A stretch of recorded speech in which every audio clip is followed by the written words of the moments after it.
All right, it is time for a film series catch-up for The Fast and the Furious. Hey everyone, it is Shannon, and I'm super excited to be here today and to share with you this video. This is going to be the first in my series of counting down, catching up, rewatching, seeing some for the first time of the Fast and the Furious series. So today I'm going to be talking about The Fast and the Furious from 2001, which is the first in the series or franchise, and I'm going to do a video for each of the films, including Hobbs and Shaw, and for me, F9 and Fast 10 or Fast X, I don't know how people are saying it, are new to me, but everything else will be rewatches. When I originally watched the series, I didn't watch it in correct order. I am working on making a list of all of the films I've ever seen, including the dates if I have them, so I don't actually know everything yet because I'm still doing the data entry, but I do know a few things, and I do know I saw a fair amount of it out of sequence. But one of my film goals this year is to rewatch and catch up with the series. I did do an individual film goals video, which I will link up above, down below. I only have 5 film goals this year, which is a lot less than normal. And I did talk about this film. I watched it recently. I watched it yesterday. Rewatched it yesterday. I've seen it many times. And I did talk about it in my first film goals update video, but it just became clear to me that I have more to say than just to sort of tack on to the end of another video. And I didn't initially want the pressure of doing a video per film, but I think it might be fun to do, and I do have a fair amount to say, and mostly I just really enjoy these movies, so I think it's more about embracing that enjoyment and just reliving, remembering, like going down memory lane for some of them, and then also there's others that I haven't seen as much. Like I think I've seen the sixth one only once, and I definitely have mostly seen them out of sequence. So it'll be really interesting to go through the entire series from the first one to the most recent one. It'll be the first time I've done that. I've attempted it many times, but when I looked at my notes, I'm like, actually, I didn't, like that one, I didn't, and I'm working on, one of my other goals is making a list of all of the films I've seen, including the dates if I have them. So I have enough to look back and realize that I've never successfully completed the series from start to finish. So here we go. 2023 is gonna be the year. 22 years after the first film was released. Oh my gosh. Oh my goodness gracious. Anyway, so let's get to it. Let's get to The Fast and the Furious from 2001. This is directed by Rob Cohen, and it stars Paul Walker, Vin Diesel, Michelle Rodriguez, Jordanna Brewster, Matt Schulze, Chad Lindberg, Johnny Strong, Rick Yoon, Reggie Lee, and Ted Levine, or Levine. I actually don't know if Ted's Levine or Levine. And whenever I watch it, he plays Sergeant Tanner, who is Bryan's boss. And whenever I see this, I always feel like I know him from something, but I think I know him from this. Because I've seen this one so many times. Okay, so what is this movie even about? It's really funny because often I love this movie so much and I've seen it so many times, but when I rewatched it for Hobbs and Shaw, which was my last failed attempt, and where is it, my goal? I tried to do a video series for Hobbs and Shaw, but when I rewatched it for Hobbs and Shaw, so that was, I guess, 2 or 3 years ago, I realized I rarely pay attention to the plot of this film because what's important to me are the characters and the relationships and the dynamics, and the stunts actually are really good too. But the plot of this film is that Paul Walker plays Bryan, who is an undercover cop, and he is trying to infiltrate Vin Diesel's group of friends. So Vin Diesel plays Dominic Torretto, and Bryan is trying to infiltrate Torretto's group of friends, co-workers, street racers group, because there are a series of robberies, highway robberies, like trucks that are being, their electronics are being stolen. And they're being stolen by very high risk hijinks in terms of cars, really, while they're literally on the highway, stopping and is finding a way to stop the trucks and stealing from the trucks. So that's the plot. So for me, like, this is really much more like, this is really more about like character and relationships and friends and allegiances and loyalty and stuff like that. So I almost always forget the plot. Even when I was watching it last night, there was a part that I had to rewind because I'm like, wait a second, what happened with that person? I don't even remember what happened. So, but also what happens in this one is the character of Bryan falls for Mia, who is Dominic's sister. Of course, that brings some tension to the situation. And also, as Bryan is undercover and trying to infiltrate this group of friends, he starts to realize that they're not, like, you can see, and this I don't always pick up on, you can see his surprise that they are, like, everyday caring people, having barbecues, looking out for each other, and not, like, hardened criminals. And so that starts to pull him away from feeling like what they're doing or could be doing, because it's like, are they doing it or is someone else doing it? But it pulls away from the tension of like what they're doing wrong. So it humanizes the characters in terms of, and you see the police's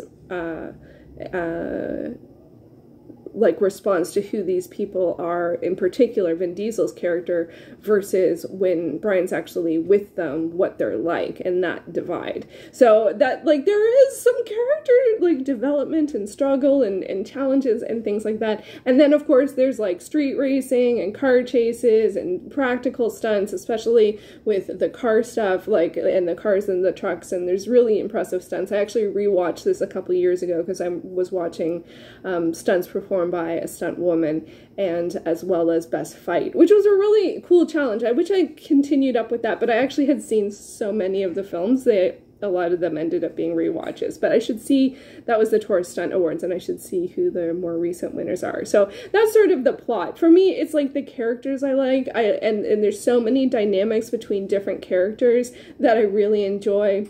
One of the things, and so this is a kind of a, I don't know if this is a spoiler or not, because we know as the audience that Bryan is undercover, but one of the things that always surprises me in this one is the character of Vince, who everyone who's a bit of a jerk generally, and he flies off the handle, and he has a lot of tussles with Bryan.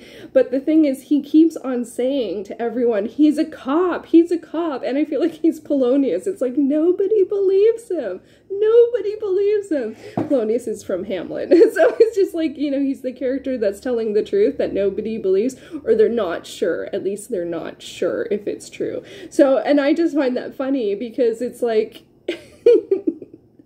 out of all of the characters that I would think that you should believe, it wouldn't be Vince, but he actually was the one that was always true. Now, it wasn't true in terms of where necessarily Bryan's loyalties lay, but it was the truth in the fact that he was a cop. And it's like, he's not, like, and that's the other thing too. Sometimes I get confused about the fact that, like, I feel like we know that Bryan's a cop. That's very clear from very, very early on. But he tries to cover himself, and it's like he's an actor playing undercover. So there's like this double layer thing going on, and it's like, I don't know. Like, I feel like, I don't know whether I feel like his acting was so good I didn't pick up on the fact that he's undercover, or that his acting's not good enough, so I never believed what he said. I still can't figure that one out. Anyway, it's not really the heart of things. But one of the things, as I said, I love about this one is the characters. I love the characters. I love the interactions. I particularly, even though Vince is quite an annoying character,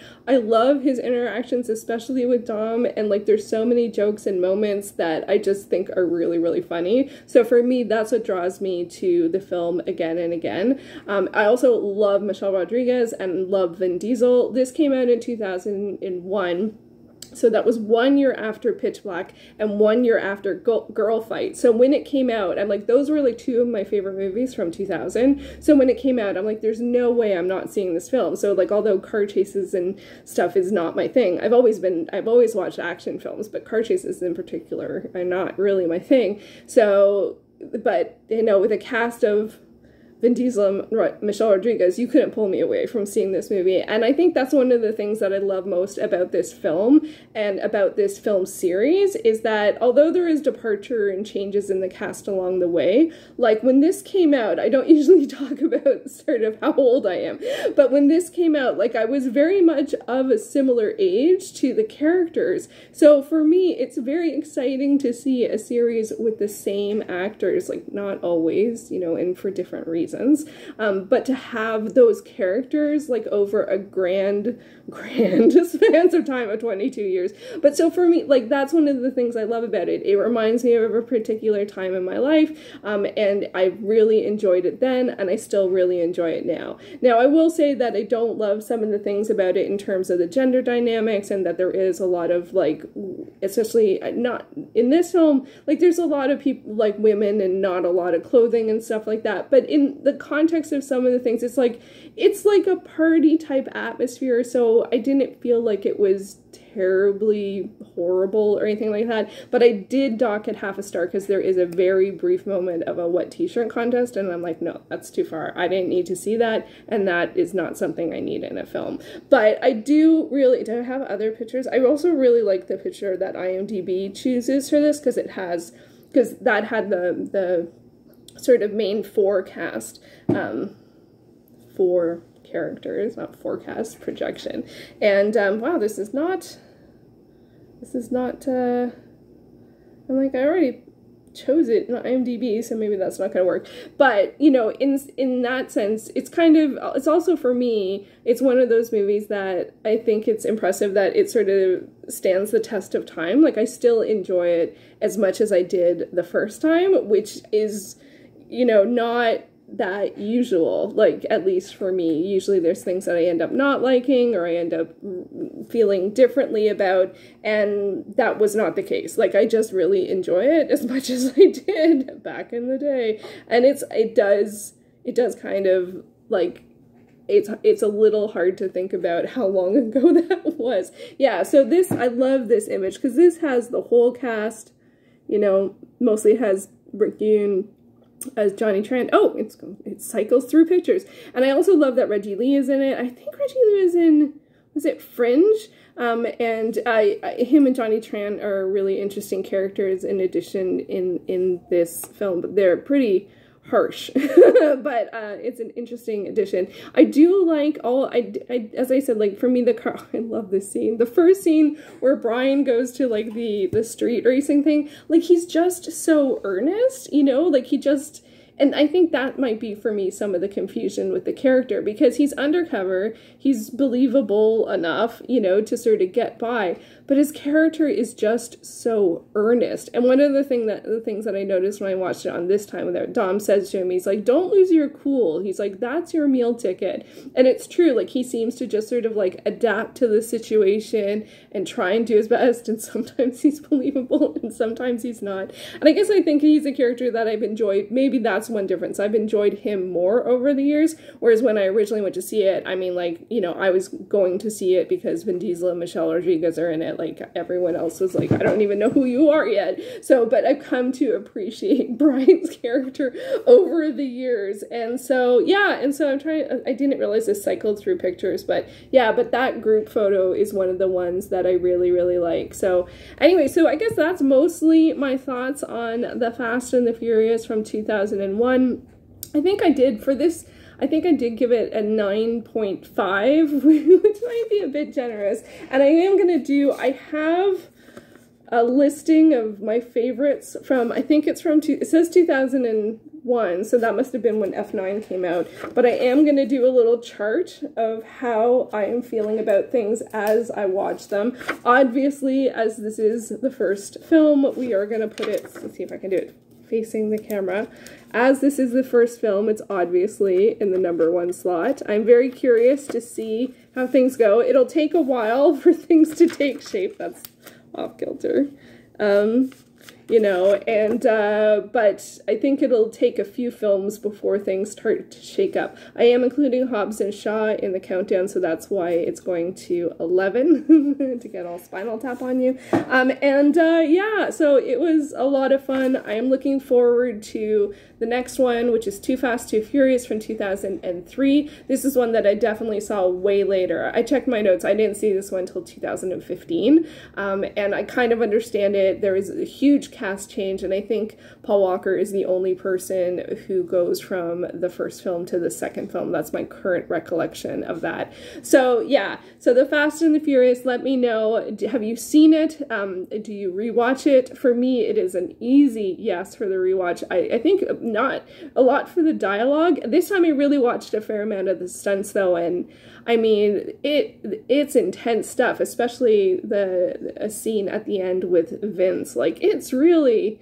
I mean, you know, I don't know a lot about like effects and stunts and stuff like that, but a lot of that looked very dangerous and impressive. And it's, you know, there's lots of car chasing and like car racing. There's car racing and car chasing, and then actual, like, you know, car to car stuff in the truck scenes, like the trucks and the car scenes. And it's like, wow, like, it's not my forte, like in terms of knowledge base or at all, but it's like, you have to admire the work that went into that, and also the danger factor and the skill of the stunt people involved. So that is without question something extraordinary about the film. And we get more and more effects like as the years go on. Like, I think of, like, when you think of other films that came out in 2001, I'm kind of blanking on sort of like, that was like, you know, you would, I think at that time we were still mostly seeing practical stunts. I can't speak to that. I won't speak to that, but like, yeah, I think I was more watching dramas at the time. So I'm trying to think of what action movies came. Like, the year before we had Gladiator, so that's sort of some context. And yeah, so maybe, I don't think the Taurus stunt, no, the Taurus stunt awards do go back this far, because the stunt performed by a stunt woman was one of the ones for this one. So maybe, anyway, so that's going to get me down a different road of more goals. This year I have 5 goals, so I'm 1 for 11 on this goal of rewatching the series. So I'm making progress. I'm looking forward to it. Continuing the series with Too Fast, Too Furious. So let me know your thoughts on The Fast and the Furious, and I will see you for another video very soon. Thanks so much for watching.